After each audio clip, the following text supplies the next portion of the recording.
Hey y'all, Fuzzy Biker here. We are at the sediment pond area of Littlefield Lake. Littlefield Lake is a, I don't know, probably 100-acre lake on the other side of that road over yonder.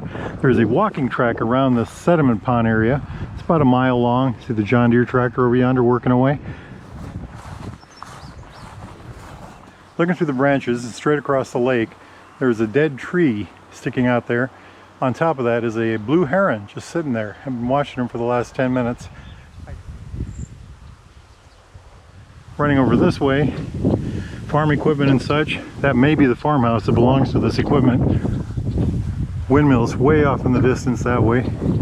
There's a blackbird on top of that bush. Red-winged blackbird, can you all see that? Just kind of dancing away up there. There he goes. Jumping back and forth, jumping back and forth. They don't really sing a song. Sometimes you'll see deer out here.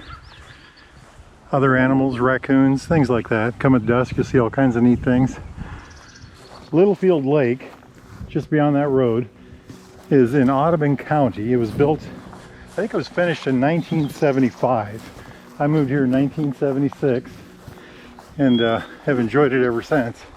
This area here, this far back area, the sediment pond area, there did not used to be a trail back here, but me being the kind of guy that likes to wander out in the woods, I would come out here and there was this grass, neck-high grass through here, and I would make my way, and you had to cross. We didn't have a bridge like we do this year, you know, now, so you'd have to cross on your own. That's private land beyond those gates over yonder, so we're kind of at the limit of the park. So I would come through here and find my way across and do my best. Always wanted to camp up here. I always called this the poopy bridge, because usually there's poop on here from some sort of wild animal. Not today though. My little grandson, not so little anymore, are you, Kingston? Anyway, he would call it the poopy bridge too.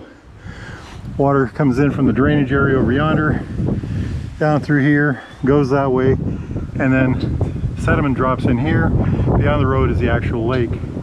Over here is a whole herd of pine trees. The pines where the sun never shines, you know the song.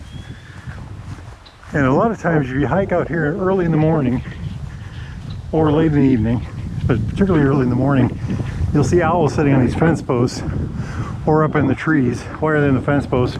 Well, after a night's worth of work, they're trying to dry off a little bit before they go back to their homes.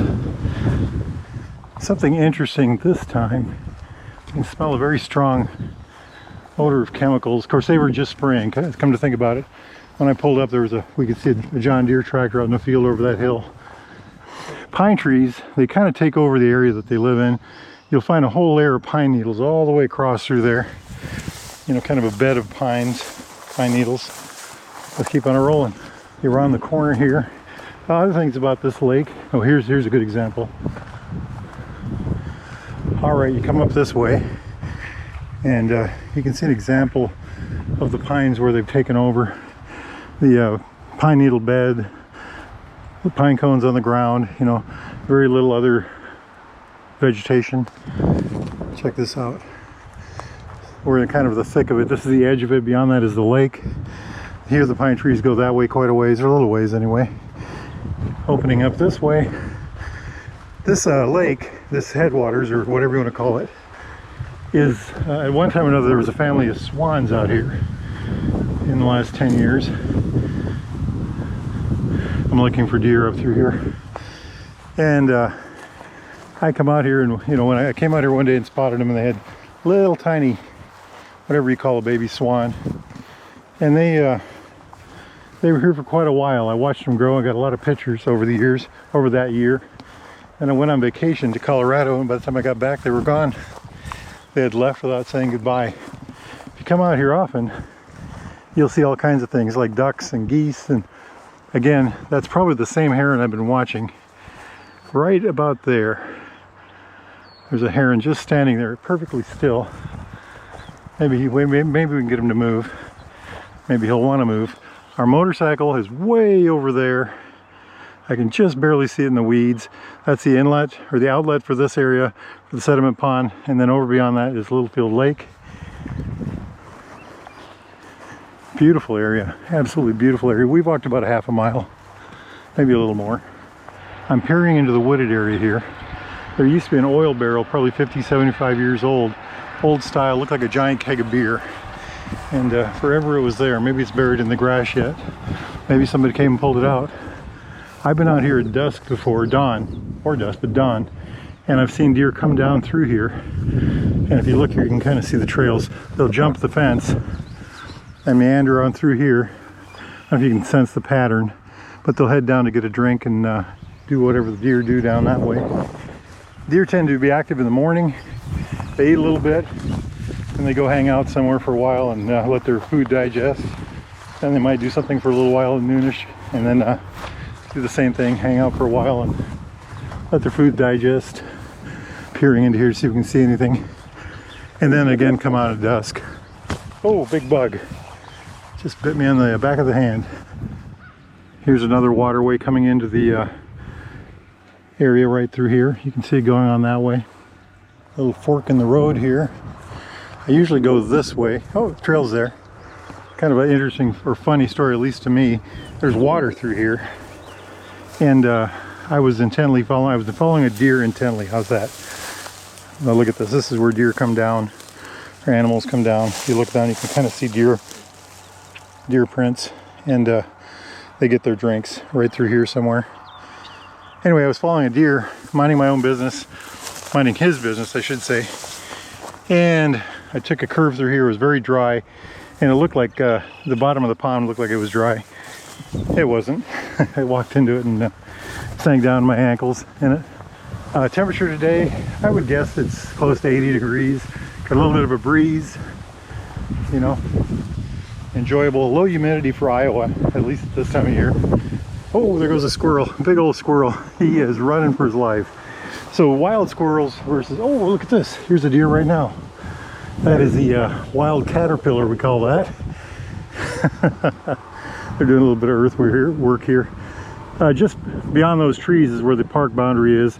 Beyond that is pasture or something like that, farmland. We are going this way though. Yes, that is a deer, all right, a John Deere.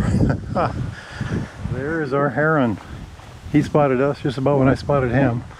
Not sure what he's gonna do. I'm gonna just keep walking away. Closer to us, and I don't think the camera will pick it up, there's a family of geese in there. Can y'all see the heron? I don't think he's going to move for us. He's just standing stoic, you know, still trying to blend in with the nothingness. Something about a area like this.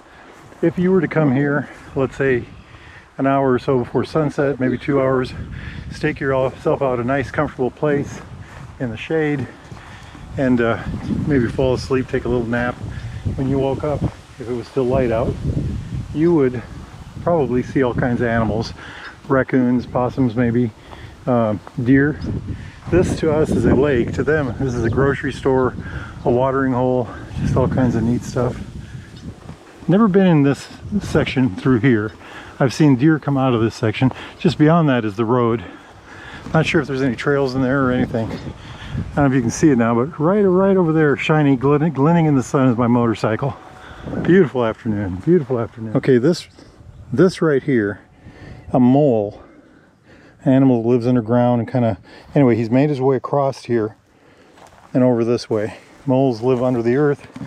They have little tiny eyes and great big front paws, and they cruise around under the train eating, you know, I'm not sure what the mole eats. I've never watched one eat. I'm guessing worms and some sort of plant life of any type, you know.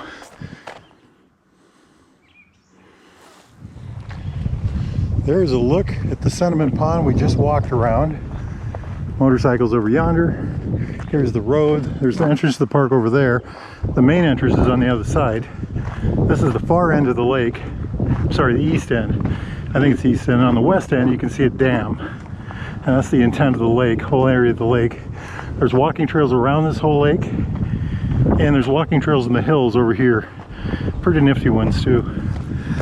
It's a beautiful area, beautiful area. We used to ride our kayak, we'd run our kayaks down here underneath this and over here to this.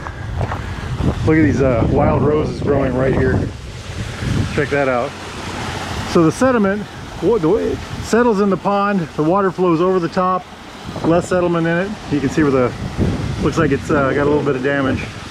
And then the clean water, or the less sedimenty, is that a word? Water runs across and goes into the main lake. That saves them from having to clean out a bunch of sediment as often. A lot of times there will be cliff swallows like that one that just flew out that are underneath here. What they will do is they will nest underneath the bottom of this. Here's another one right here. You can hear a lawnmower running in the background over yonder. Here you can see the water running in, flowing in. It's a great lake. Here's another one of these swallows. Right there he is. You can see him coming in and out. If you had a kayak and you went underneath here, you could see their nest. Their mud-daubed nests. Okay, what a fun walk. Beautiful park. You got little fishing jetties that stick out here, fingers of land. Come out here, you can park over there. There's a restroom over there and deer fishing. There's the hot rod Himalayan over there. I just had that bike, Baxter Cycle, just rebuilt that bike for me. It's got 68,000 miles on it. We took it to Alaska last year, and today is Tuesday. This coming Sunday, we are going to head back to Alaska on that exact motorcycle. 68,000 miles on it. I think I can do another 10,000. Alaska's generally, last year was just 9,700 miles to get there and back. So we'll see what happens. Got new tires on it. Everything's been redone, new brakes, new fluids. Life is good. Life is good. What a beautiful place. What an absolutely beautiful, beautiful place. Life is good. Life is good. Get out there and live it, my friends. Wahoo.